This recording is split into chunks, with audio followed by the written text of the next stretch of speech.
makipagparamihan. Hoy, isa lang! Isa lang yung akin. Huwag ka nga. Kausapin natin ating President and Founder ng Lawyers for Commuter Safety and Protection or LCSP, Attorney Ariel Inton. Attorney, good morning. Peter at Rica ang kasama mo ngayon. Hello? Hi, Attorney. Hello. Opo. Sir Peter, Ma'am Rica, magandang umaga po sa inyo. Magandang umaga sa ating mga taga-subaybay. Opo, good morning. Attorney, medyo nalibing na sa isipan ng mga tao itong mga petisyon sa NCAP dahil ang dami po biglang, nangyari. Di po ba? Opo, Pwede tama po po yan. pa-refresh na ating Maria, Attorney Ariel, kung tungkol saan nga Okay. po ba itong mga naging petisyon na ibinasura ng Korte Suprema? Okay. Una, yung pag-dismiss na Supreme Court ay hindi naman based sa merits, no?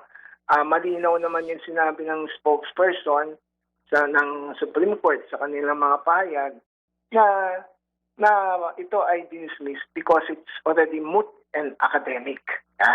Ibig sabihin, wala na tayong dapat pagpasyahan dito dahil marami na, as you said, events na nangyari. Ngayon, balikan natin yung event. No? Noong 2021, 2022, yan, kasagsagan yan ng pagprotesta ng mga motorista sa NCAP NCAP ng ilang mga LGU na nagpatupad ng kanilang NCAP. Yan. During that time, wala naman pong, kami kasi one of the oppositors kami ngayon, Lawyers for Commuter Safety and Protection, wala naman na nagsasabi na yung MMDA ay mali yung NCAP nila. No? Hindi. Kasi ang pagkakaiba nun, yung NCAP kasi ng mga local government units, meron pong private contractor. Kung saan yung multa, may kabahagi sila as contractor because sila ang nag-supply nung sistema. Yun. So, doon nagkaroon ngayon ng pagpalag. At maraming issue like due process issue, exorbitant fees, etc. Yan. Oo. Ngayon, sinampa ngayon sa Supreme Court ng petitioner. Ang petitioner noon na nagsampa noon ay ang kilusan sa pagbabago ng industriya ng transportasyon at iba pa.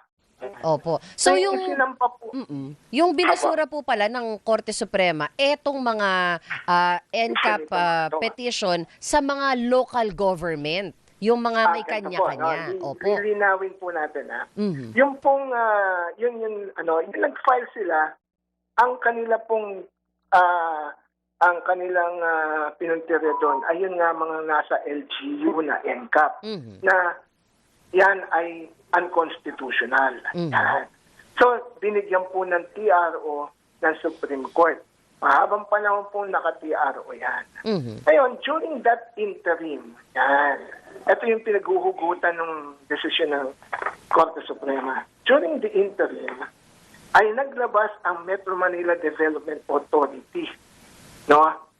At yung mga Metro Manila mayors noong 2023 ng Uniform Traffic Enforcement Framework ng under the Metro Manila Traffic Code. Ibig sabihin, hindi katulad dati na kanya-kanya yung LGU ng traffic ay nagkaroon ng uniform traffic code.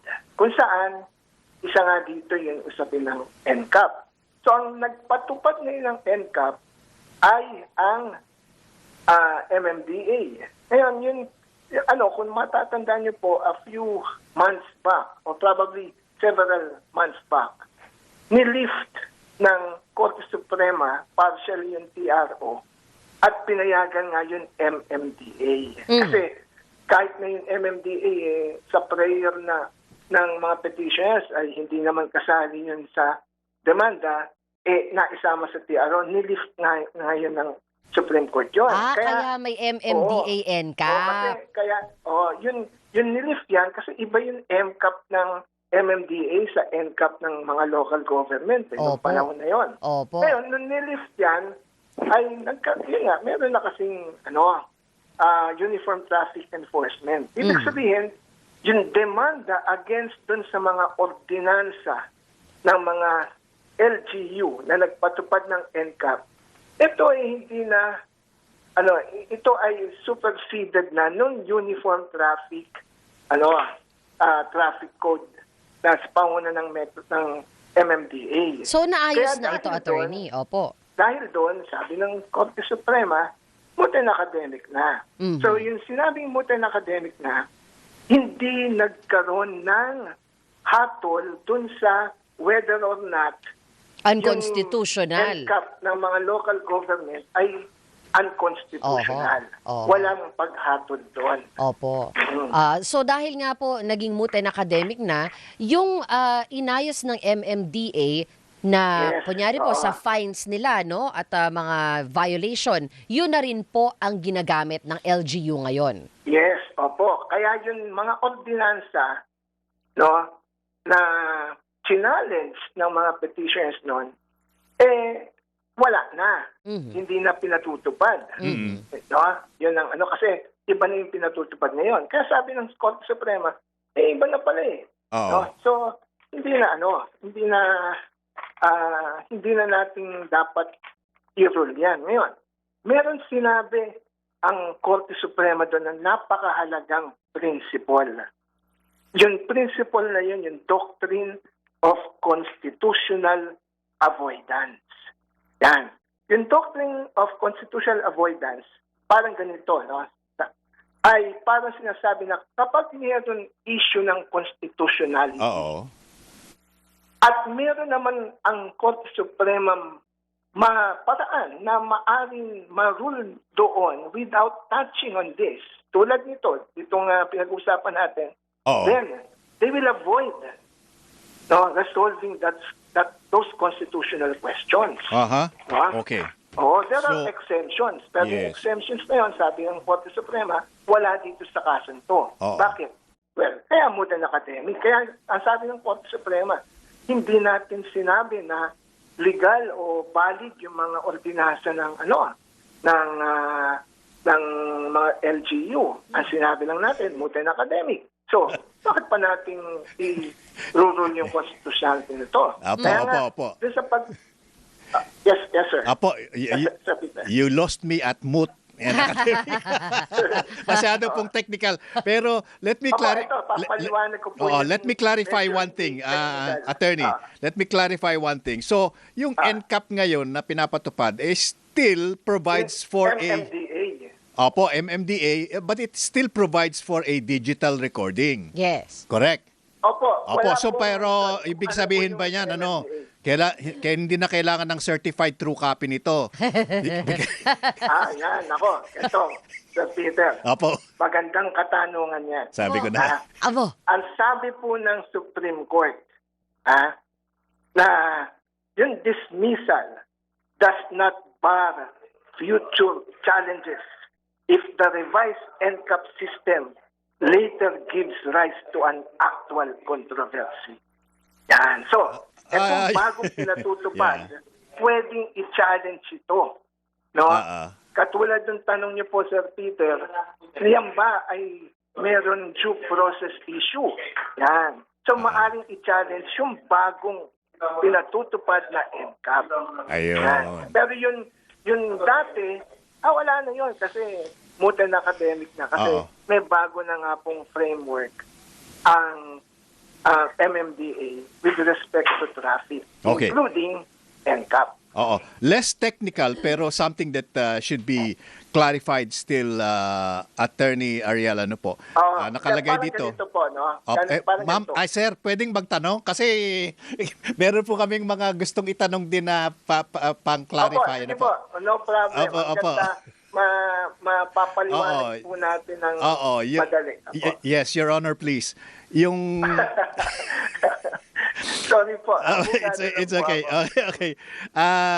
Yung shifting the burden of traffic fines onto a vehicle's registered owner regardless of who is driving. So in other words, kahit sino pa ang nagda-drive, ang pinakadulo nito nahahabulin ay yung may-ari ng vehicle. Tama po ba yan? Okay.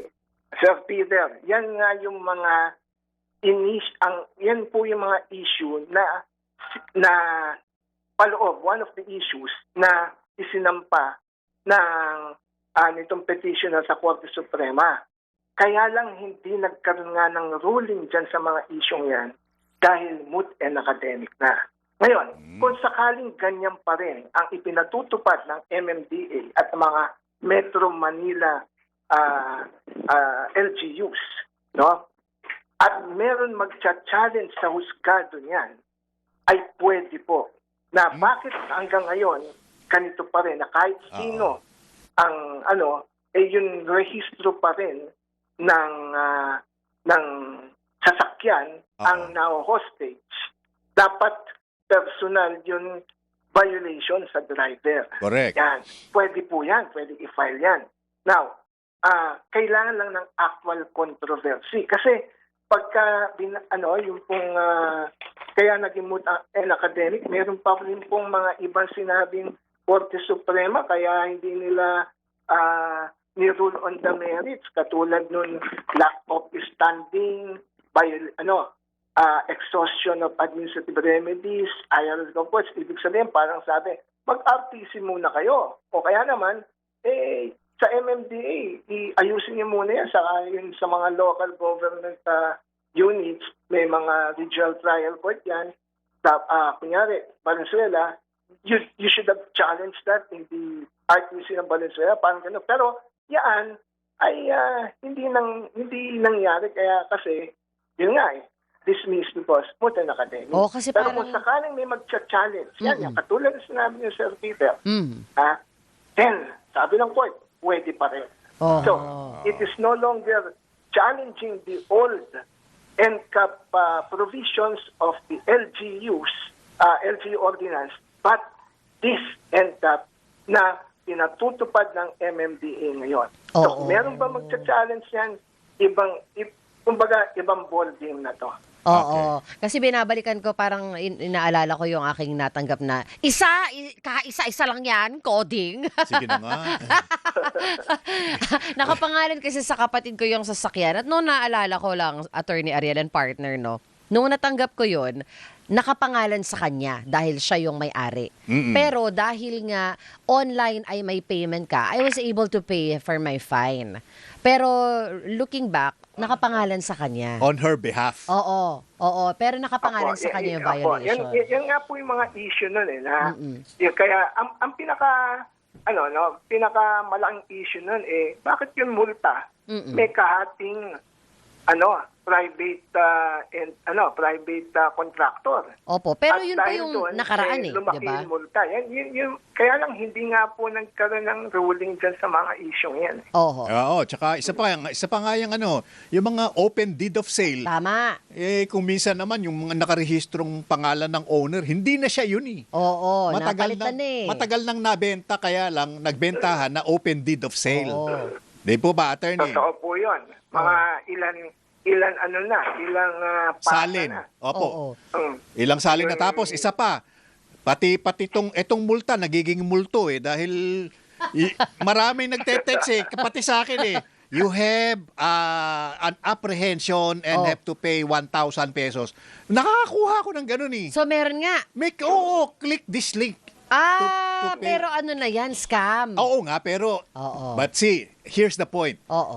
Merong pinag-uusapan di po ba, attorney, na baka pwedeng isali na sa eGov app. Pwede. Oo, itong apprehension or NCAP and the pagbabayad ng penalty or fee. Tama po ba?